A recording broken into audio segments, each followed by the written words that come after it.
Hi అండి, అందరికీ నమస్కారం. Welcome to Vijayalakshmi cooking and logs. ఈ రోజు అయితే నేను బెండకాయతో రెస్టారెంట్ స్టైల్లో రోస్ట్గా చేసి సైడ్ డిష్గా పెట్టింటారు కదా, అలా చేయబోతున్నాను. సూపర్ అంటే సూపర్గా టేస్టీగా చాలా బాగుంటాయి అన్నమాట. చాలా బాగుంటుంది ఫ్రై అయితే. వీడియో అయితే ఎక్కడ స్కిప్ చేయకుండా చూసేయండి. మరి చూడండి, ఆయిల్ అయితే హీట్ అయింది, ఇక వేసేసుకోవాలన్నమాట. బాగా హీట్ అయిన తర్వాతే వేసేసుకోవాలి. ఎక్కువగా పెళ్ళిళ్ళప్పుడు పెడతా ఉంటారు కదా, నాకు అనిపిస్తూ ఉంటుండే అప్పుడప్పుడు ఎంత బాగున్నాయి కదా ఇవి, మనం ఇంట్లో ఎలాగైనా ట్రై చేయాలి ఇవి ఒకసారన్నా అని నేనైతే కనుక్కున్నాను అనమాట. ఇక కనుక్కొని ఇలా చేశాను. ఇక వేరే టైప్ కూడా చేయొచ్చు, ఆ టైప్లో కూడా చేస్తాను. టైప్లో అయితే కాస్త తొందరగా అయిపోతుంది, ఇక వేరే టైప్లో అయితే కొంచెం కష్టం అవుతుంది అనమాట. అండి, బెండకాయలని అయితే ఇలా రోస్ట్లో వేయించుకోవాలి. చూడండి, అన్ని వేగిపోయాయి, ఇక అన్ని వేయించుకున్నాము. నేనైతే ఇక్కడ 1 కేజీ బెండకాయలు తీసుకుంటాను సుమారు. ఇక అవన్నీ వేయించుకున్నాను. వేయించుకుంటే ఎన్నైనా చూడండి, నీళ్ళలో వేసిన తర్వాత చిన్నగా పడిపోతాయి అనమాట. అందుకని కేజీ బెండకాయలు తీసుకున్నా ఎన్నైనా చూడు ఇన్నే అయ్యేదనమాట. ఇక బెండకాయలను అయితే వేయించుకున్నాం కదా, అలాగే పల్లీలను కూడా ఇలా వేయించుకోవాలి.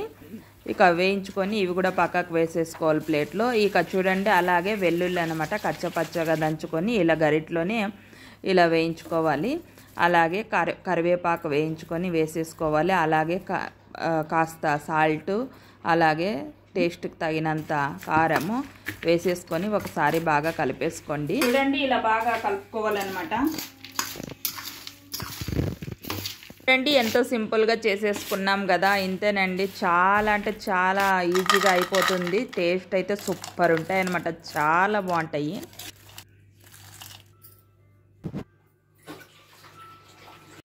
చూడండి, ఎంతో ఈజీగా చేసుకున్నాం కదా. ఇవైతే బాగా మనకి 1 నెల పాటు నిల్వ ఉంటాయి, ఏం అయ్యలేదనమాట.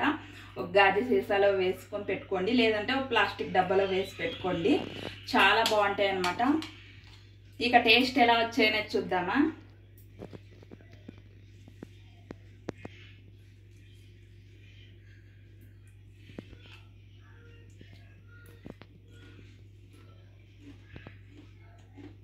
సూపర్, కారం ఉప్పు పర్ఫెక్ట్గా సరిపోయింది. సూపర్ అంటే సూపర్ టేస్టీగా ఉన్నాయి. మీరు ఇలా తినాలనిపిస్తే మీరు ఇలాగే కానీ తినొచ్చు, లేదంటే మనం చపాతీలో కానీ రైస్లో కానీ పలావ్లో కానీ అలా సైడ్ డిష్గా పెట్టుకొని తినొచ్చు. చాలా బాగున్నాయి. నా వీడియో కనుక మీకు నచ్చినట్లయితే లైక్ చేయండి, షేర్ చేయండి, సబ్స్క్రైబ్ చేసుకోండి. Bye friends.